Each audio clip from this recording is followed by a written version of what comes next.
Oke, selamat datang semuanya. Kali ini kita bakal ngobrolin sesuatu yang super penting, yaitu pergeseran besar di dunia pendidikan Indonesia.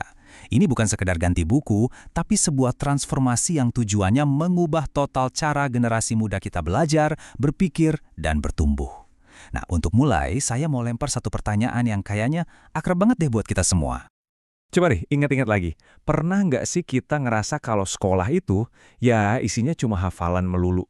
Hafalin fakta, tanggal, rumus, tapi kok kayaknya pemahaman intinya malah kelewat ya?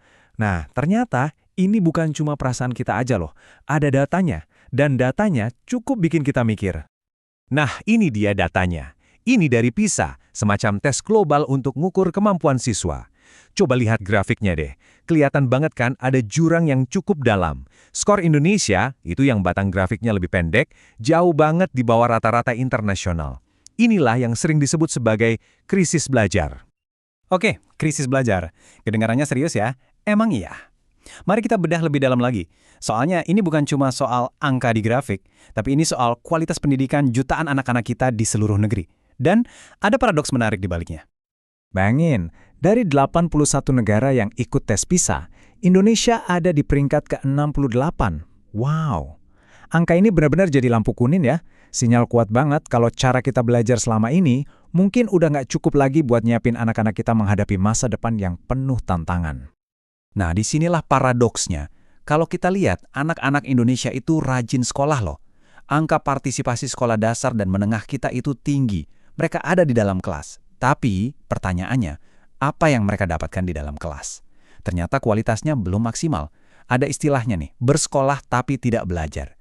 Jadi, masalahnya udah bukan lagi soal anak-anak bisa sekolah atau enggak, tapi soal kualitas belajarnya itu sendiri. Terus gimana dong solusinya? Nah, pemerintah lewat Kementerian Pendidikan gak tinggal diam. Mereka memperkenalkan sebuah konsep yang namanya pembelajaran mendalam atau disingkat PM. Ini adalah sebuah upaya besar untuk mengubah cara belajar mengajar langsung dari intinya, di dalam ruang kelas. Jadi, apa sih pembelajaran mendalam itu?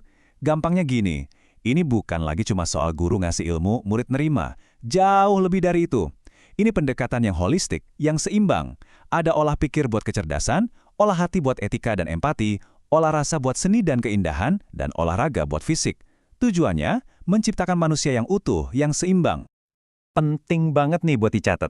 Pembelajaran mendalam itu bukan kurikulum baru, jadi nggak ada tuh ganti semua mata pelajaran. Bukan, ini lebih ke sebuah pendekatan, sebuah cara pandang baru dalam belajar dan mengajar.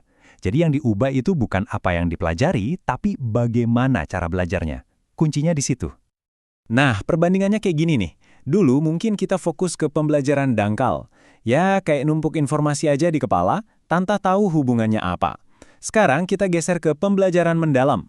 Di sini tujuannya itu benar-benar paham. Bisa nyambungin satu konsep dengan konsep lain. Dan yang paling penting, ilmunya itu bisa dipakai di kehidupan nyata, di konteks yang baru. Oke, pendekatan ini nggak ngawang-ngawang. Ada 3 pilar utama yang jadi fondasinya. Kita bahas satu-satu ya. Yang pertama, berkesadaran. Artinya, siswa itu aktif dan sadar. Kenapa sih aku belajar ini? Tujuannya apa? Jadi bukan cuma pasif nerima. Kedua, bermakna. Pelajarannya harus nyambung sama dunia mereka, sama kehidupan sehari-hari, biar relevan. Dan yang ketiga, menggembirakan. Belajar itu harusnya seru, positif, menantang, tapi nggak bikin stres. Nah, 3 prinsip tadi itu bukan cuma teori. Semuanya dirangkai jadi sebuah kerangka kerja yang baru dan lebih lengkap. Ujung-ujungnya apa? Ujung-ujungnya adalah untuk mencetak profil lulusan yang benar-benar beda dari sebelumnya. Ya, tujuan utamanya ya ini, membentuk profil lulusan yang baru dan utuh. Jadi fokusnya itu geser, nggak lagi cuma ngejar nilai di rapor, tapi lebih ke kompetensi yang lengkap, kemampuan yang benar-benar dibutuhin buat hidup, dan ngasih kontribusi di zaman sekarang. Dan ini dia, 8 dimensi dari profil lulusan yang diimpikan itu. Lengkap banget kan? Ada keimanan dan ketakwaan, ada kewargaan, kolaborasi. Ada juga penalaran kritis dan kreativitas yang penting banget, sampai kemandirian dan komunikasi. Bisa dibilang, ini tuh kayak cetak biru untuk manusia Indonesia ideal di masa depan. Pertanyaannya sekarang, gimana caranya biar 8 dimensi ini bisa tercapai? Keren sih di atas kertas, tapi praktiknya gimana? Nah, kerangka kerja ini juga ngasih jawabannya. Ada 4 pilar utama yang jadi penopangnya. Pilar pertama, praktik pedagogis progresif. Gampangnya, ini soal cara guru ngajar.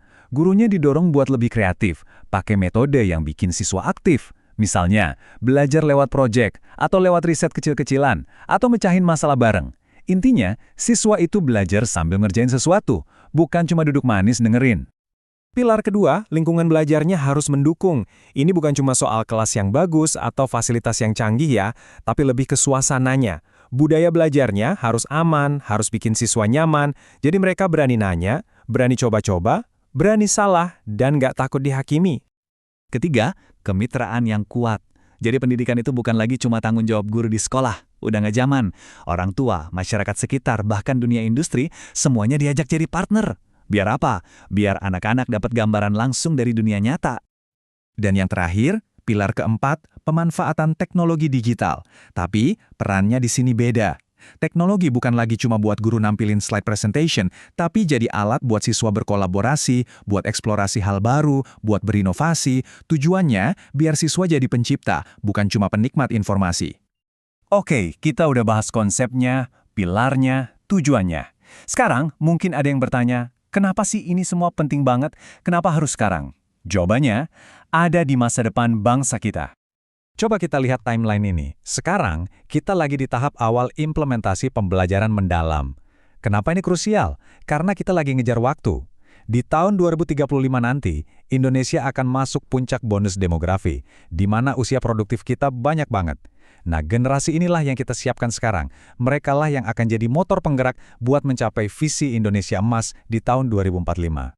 Jadi ini dia inti strategisnya. Pembelajaran mendalam ini adalah kuncinya. Biar bonus demografi nanti nggak cuma lewat gitu aja. Kita lagi nyiapin generasi yang nggak cuma siap kerja, tapi juga kompeten, kreatif, dan yang paling penting, adaptif. Siap menghadapi dunia yang perubahannya makin cepat. Dan yang menarik, ya, ide pembelajaran mendalam ini sebenarnya nggak baru-baru amat. Jiwanya itu sejalan banget sama filosofi Bapak Pendidikan kita, Ki Hajar Dewantara. Beliau dari dulu udah bilang kalau pendidikan itu harus seimbang, harus memajukan budi pekerti, pikiran, dan juga raga.